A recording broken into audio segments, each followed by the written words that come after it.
Na sexta-feira, 13 de junho de 2025, Israel chocou o mundo com uma operação militar de alto impacto.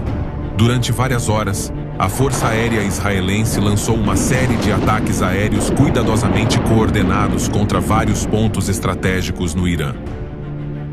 Esta ofensiva foi definida pelo governo israelense como um ataque preventivo, cujo principal objetivo era deter o avanço do programa nuclear do Irã, que Tel Aviv considera uma ameaça existencial.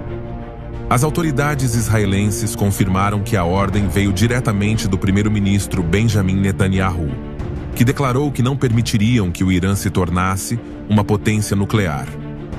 Os ataques tiveram como alvo instalações de alto valor militar e científico.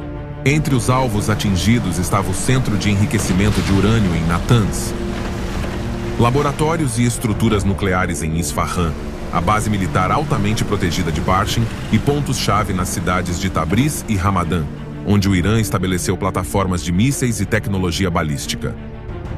Para esta operação, Israel mobilizou caças F-35 de última geração, drones armados e unidades de guerra eletrônica que, de acordo com relatos não oficiais, conseguiram desativar parte do sistema de defesa aérea do Irã antes do impacto principal.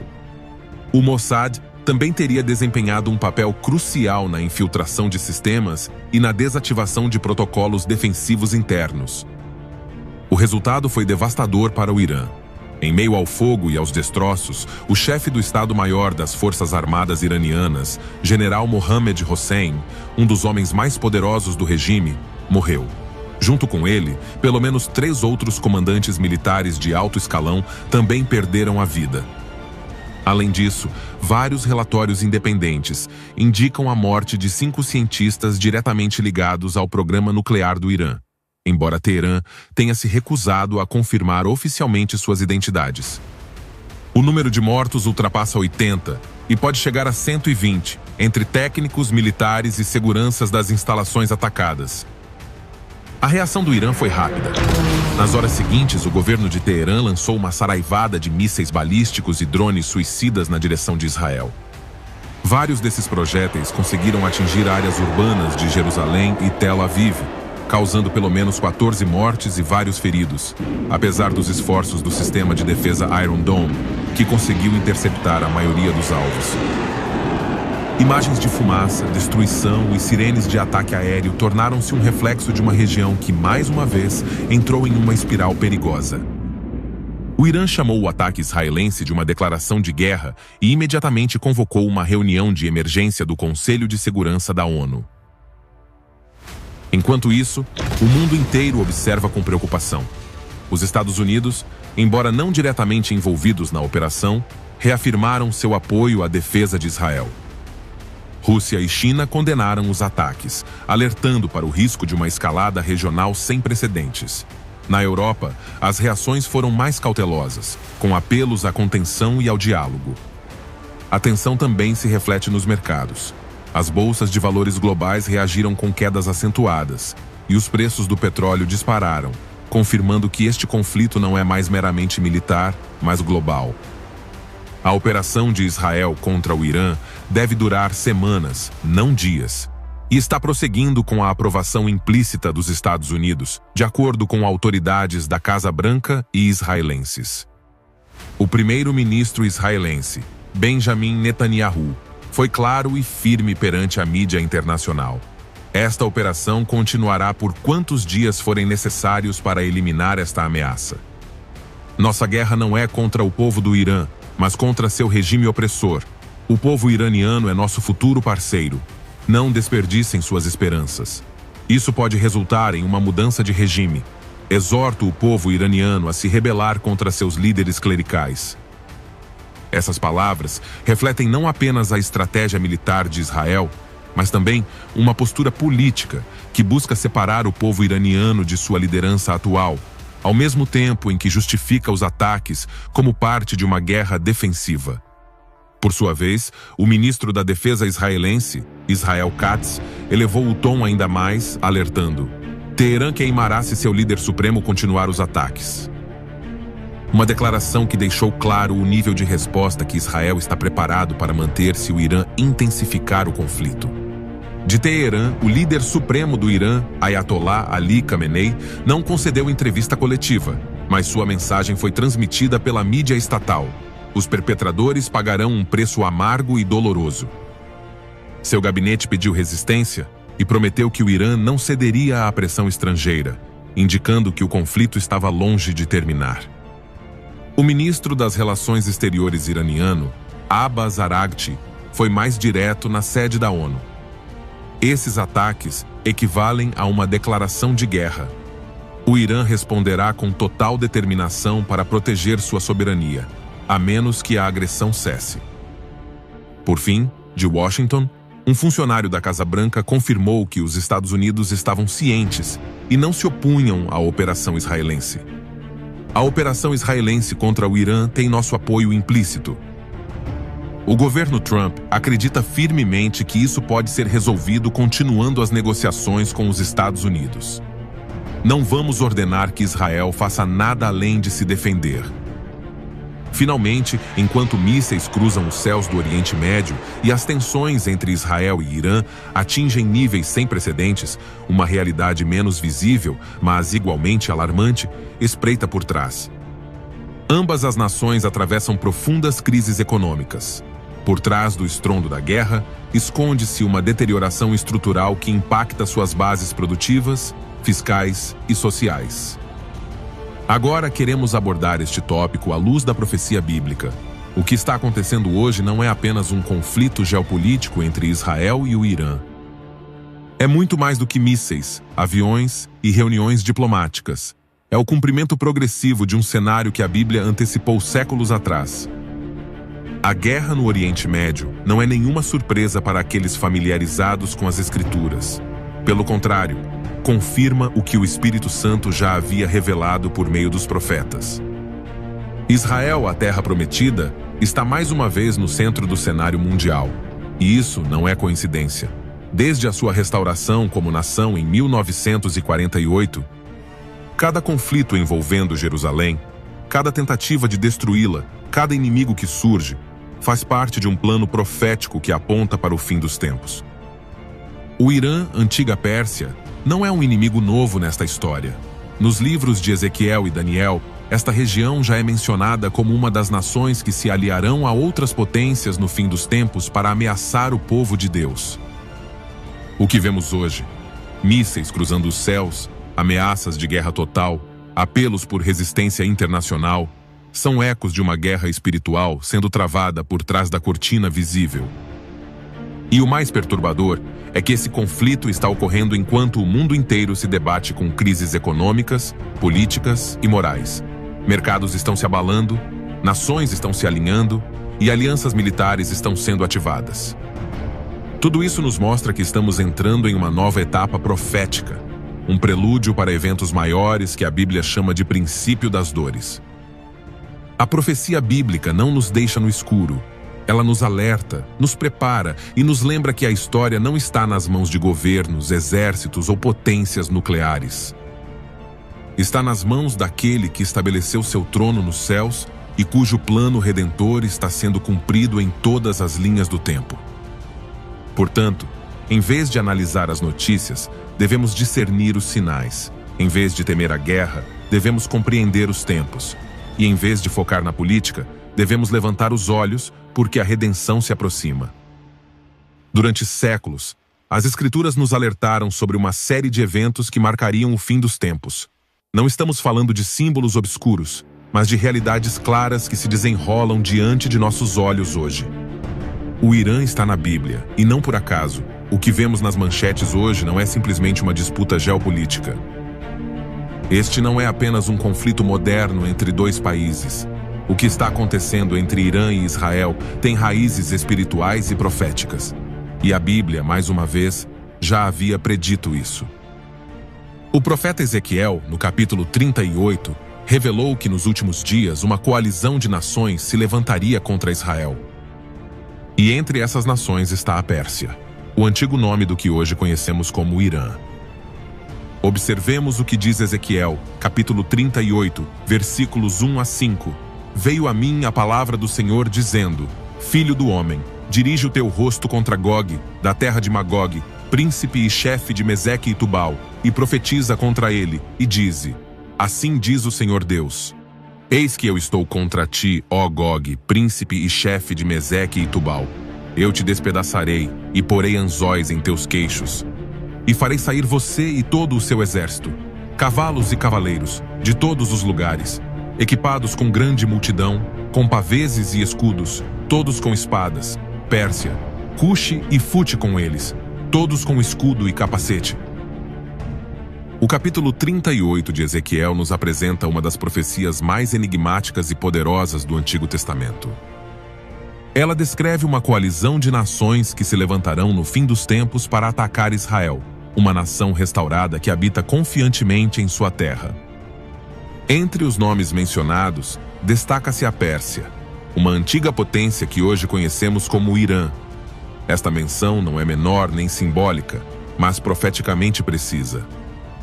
Ezequiel, inspirado pelo Espírito de Deus, escreveu esta mensagem há mais de 2.500 anos, muito antes do surgimento do Islã, da fundação do moderno Estado de Israel em 1948, ou o estabelecimento do Irã como uma república islâmica após a Revolução de 1979. No entanto, esta passagem já revela uma realidade que ressoa fortemente em nossos dias. Deus diz a Ezequiel para profetizar contra Gog, príncipe da terra de Magog, e menciona seus aliados nessa invasão final, entre eles a Pérsia, juntamente com Cuxe e Fute. Muitos estudiosos e historiadores bíblicos concordam que Magog representa a região que hoje conhecemos como Rússia. Essa interpretação ganha força quando olhamos para o cenário geopolítico atual, onde a Rússia se tornou uma das principais aliadas do Irã no Oriente Médio. Eles cooperaram militarmente na Síria, defenderam interesses estratégicos comuns e, em mais de uma ocasião, adotaram uma posição unida contra o Ocidente e Israel. A ligação entre a Rússia e o Irã, então, não é uma mera coincidência histórica. É um eco profético do texto de Ezequiel. A inclusão da Pérsia nesta coalizão é profundamente significativa. No contexto antigo, a Pérsia era um império majestoso, civilizado e poderoso, mas a profecia não aponta para a Pérsia do passado, mas para uma participação futura, quando Israel estiver reunido em sua terra e viver em confiança. Hoje, o Irã é o herdeiro direto da Pérsia bíblica e, surpreendentemente, é uma das nações mais hostis a Israel. Seus líderes declararam abertamente seu desejo de ver Israel varrido do mapa. O Irã financia e apoia militarmente os inimigos de Israel, como o Hezbollah no Líbano, o Hamas em Gaza e as milícias xiitas na Síria, Iraque e Iêmen. Esse padrão contínuo de antagonismo não é simplesmente político. É espiritual, profético e escatológico. O ódio do Irã por Israel abrange gerações e se intensificou nas últimas décadas. Investiu milhões em programas de armas, incluindo o desenvolvimento de mísseis balísticos e potenciais capacidades nucleares, tudo com o objetivo de se estabelecer como uma força dominante no Oriente Médio. De uma perspectiva bíblica, tudo isso se encaixa com a cena profética descrita por Ezequiel, um Israel restaurado, cercado por inimigos, e uma coalizão liderada por forças do norte e do leste, Magog, Rússia e Pérsia, Irã, pronta para descer sobre a Terra Santa como uma tempestade. Este evento, que ainda não ocorreu na história, despertou grande interesse escatológico, pois parece se encaixar perfeitamente no cenário geopolítico atual. Mas uma das questões mais importantes que surgem ao estudar esta passagem é: quando essa invasão acontecerá? Antes do arrebatamento da igreja? Durante a tribulação? Depois? Embora a Bíblia não dê uma data exata, ela oferece pistas que nos permitem discernir sabiamente o momento. Uma das pistas mais claras está em Ezequiel, capítulo 39, versículos 9 e 12, onde é mencionado que, após a derrota dos invasores, Israel levará 7 anos para queimar as armas e 7 meses para enterrar os cadáveres. Este detalhe é crucial. Se conectarmos esta informação com a estrutura escatológica bíblica, descobriremos que os últimos 7 anos antes do retorno físico de Cristo estão reservados para o período conhecido como a Grande Tribulação. Antes do arrebatamento da igreja? Durante a tribulação? Depois? Embora a Bíblia não dê uma data exata, ela oferece pistas que nos permitem discernir sabiamente o momento. Em um contexto tão caótico, não é razoável pensar que a nação teria liberdade, estabilidade ou segurança para passar 7 anos coletando armas e limpando o campo de batalha. Portanto, muitos estudiosos concluem que essa guerra não pode ocorrer dentro da tribulação, especialmente em sua fase final. Isso levou a uma interpretação que coloca a invasão de Gog e Magog antes da tribulação e provavelmente antes do arrebatamento da igreja. Essa posição ganha força quando observamos como a profecia descreve Israel na época da invasão, morando em segurança, sem muros, sem ferrolhos e sem portas. Esta imagem não reflete um Israel perseguido, mas sim uma nação próspera, estável e militarmente segura. E é exatamente isso que vemos hoje. Um Israel restaurado, tecnologicamente avançado, com alianças estratégicas e acordos de paz regionais, mas ainda cercado por inimigos que anseiam por sua destruição. Além disso, essa interpretação se harmoniza com a doutrina do arrebatamento iminente da igreja, conforme ensinado em 1 Tessalonicenses, capítulo 4, e 1 Coríntios, capítulo 15. Se a igreja será arrebatada antes que o julgamento caia sobre a terra, e se esta guerra envolve intervenção direta de Deus com fogo, terremotos, granizo, confusão e uma demonstração gloriosa de seu poder, então poderia ser o ato final de advertência divina antes de encerrar a era da graça e começar a tribulação. O próprio Deus diz em Ezequiel, capítulo 38, versículo 23: "E serei exaltado e santificado, e serei conhecido aos olhos de muitas nações, e saberão que eu sou o Senhor." Essa linguagem aponta para uma revelação global do poder de Deus, pouco antes de ele esconder seu rosto durante o tempo do julgamento. Agora, é muito importante fazer uma distinção importante. Essa batalha de Gog e Magog, descrita em Ezequiel, capítulos 38 e 39, não deve ser confundida com a outra batalha de Gog e Magog, mencionada em Apocalipse, capítulo 20, versículos 7 a 9, que ocorre no final do milênio, quando Satanás será solto por um curto período após ter ficado preso por 1000 anos. Naquele evento final, Satanás reunirá novamente as nações para atacar os santos e a cidade amada, mas ele será consumido pelo fogo do céu.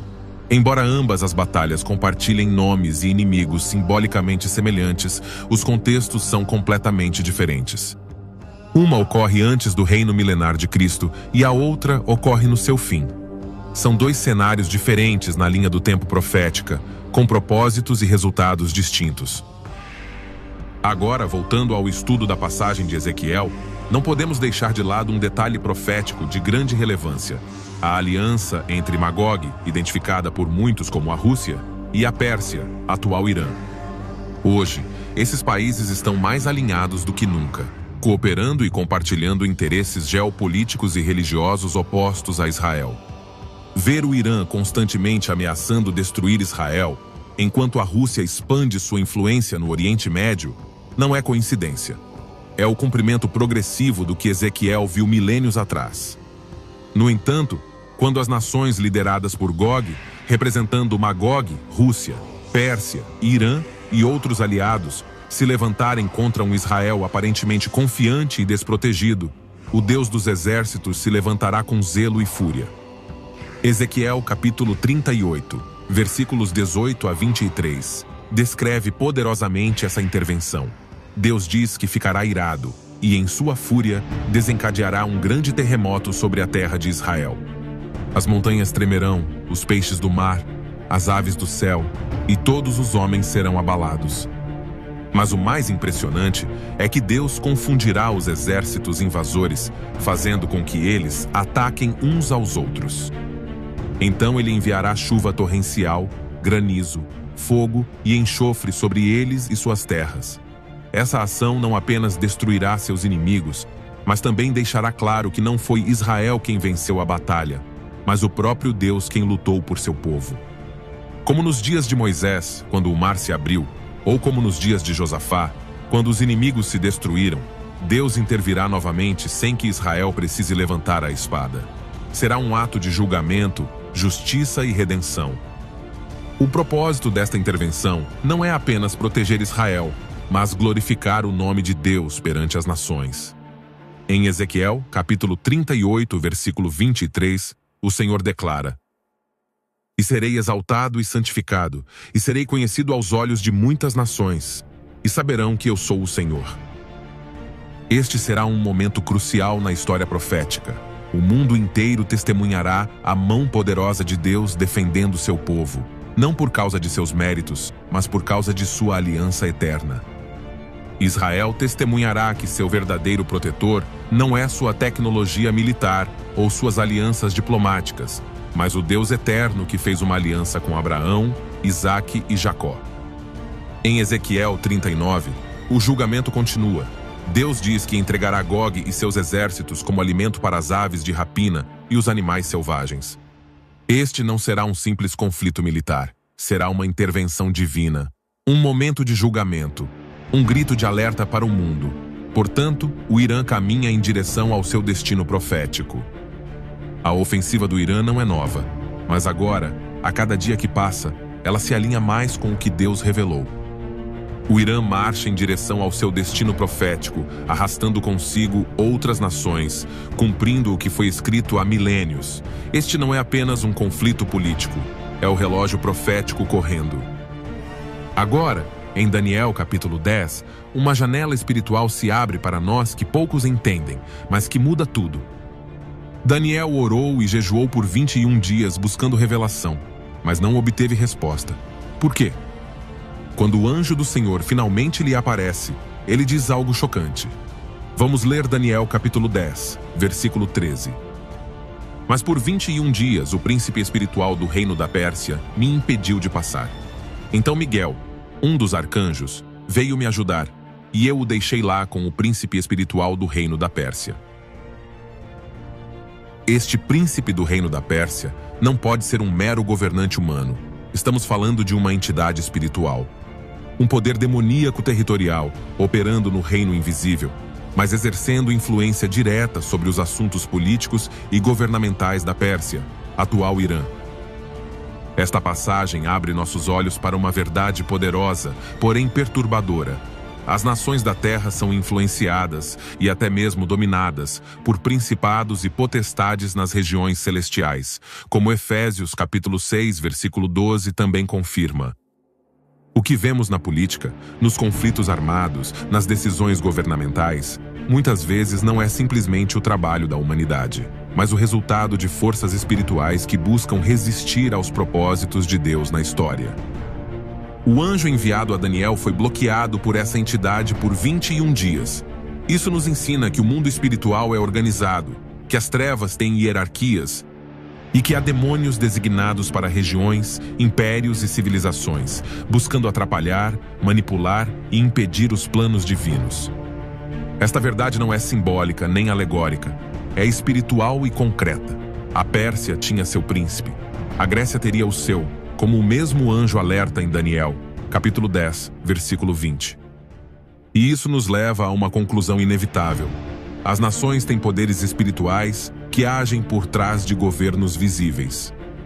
Em meio a essa batalha invisível, surge outra figura crucial: Miguel, o arcanjo. Ele não é um anjo comum. Seu título, segundo Daniel, capítulo 12, versículo 1, o apresenta assim: Então Miguel, o grande príncipe que protegerá o teu povo, se levantará. Ou seja, se a Pérsia tem um príncipe demoníaco, Israel tem um príncipe celestial, Miguel, o defensor dos propósitos de Deus para seu povo. A luta entre o anjo mensageiro e o príncipe da Pérsia só é resolvida quando Miguel intervém para ajudar. Isso nos mostra que, no reino espiritual, há conflitos de alto nível sobre o destino das nações, e que Deus designou Miguel como o protetor espiritual de Israel em tempos de guerra e cumprimento profético. Tudo isso nos leva a uma conclusão inevitável. O confronto entre Irã e Israel não é uma questão recente nem exclusivamente política. É a expressão tangível de uma guerra espiritual que se arrasta desde os tempos antigos. O que para muitos parece um simples conflito territorial é, na verdade, parte de uma batalha invisível, profundamente enraizada no propósito eterno de Deus. O Irã, antiga Pérsia, foi palco de resistência espiritual nos dias do profeta Daniel. Essa mesma oposição continua a se manifestar hoje, embora com novas faces e estratégias. O desprezo sistemático por Israel, as constantes ameaças de destruição, o apoio a organizações violentas e o ódio teológico ao povo judeu não são acidentes do destino. São o reflexo contemporâneo de uma agenda espiritual contrária ao plano de Deus. Como uma república islâmica xiita, o Irã não apenas se opõe a Israel, também persegue os seguidores de Jesus Cristo dentro de suas fronteiras. Seu sistema, marcado pela repressão, controle ideológico e intolerância religiosa, reflete a presença ativa de poderes que operam nos reinos celestiais, resistindo a qualquer coisa que glorifique a Deus. Não é por acaso que tanto o povo judeu quanto a igreja estão na mira. Ambos representam alianças que o inimigo deseja destruir. E, no entanto, o poder das trevas está sujeito a limites. Nenhum governo oculto, nenhum principado invisível pode agir além do que Deus determinou em sua soberania. O mal pode se enfurecer, mas sua queda é certa. Deus permanece sentado em seu trono, guiando a história em direção à sua gloriosa conclusão. Caro ouvinte, à medida que o conflito entre Irã e Israel se intensifica, o mundo o interpreta como uma questão geopolítica, mais uma disputa entre nações opostas. Mas para aqueles que creem na palavra eterna de Deus, este não é um conflito simples, é um sinal, um aviso urgente, um trovão profético que abala todos os que ainda têm ouvidos para ouvir. Jesus não foi vago, ele falou claramente quando disse: "E ouvireis falar de guerras e rumores de guerras. Vede, não vos assusteis, porque é mister que todas essas coisas aconteçam." O conflito entre essas duas nações não está fora do roteiro profético. Pelo contrário, faz parte de um plano divino que avança implacavelmente. Israel, a nação que Deus escolheu para revelar sua glória, também é o epicentro do drama escatológico. O Irã, por sua vez, representa uma sombra espiritual que surge de um ódio ancestral. O que está acontecendo entre eles não é apenas política, é uma batalha espiritual com raízes antigas e consequências eternas. E enquanto isso acontece, o que a igreja está fazendo? Está orando, vigiando, proclamando a mensagem do reino com poder? Ou está adormecida, distraída, dividida, buscando conforto em um mundo em ruínas? Não é hora para a indiferença. É hora de despertar da nossa letargia, porque o que está acontecendo diante dos nossos olhos, Jesus anunciou claramente. Ele nos alertou para não termos medo, mas para estarmos preparados. Não podemos viver como se o mundo fosse permanecer o mesmo para sempre. Não podemos pregar como se tivéssemos todo o tempo do mundo.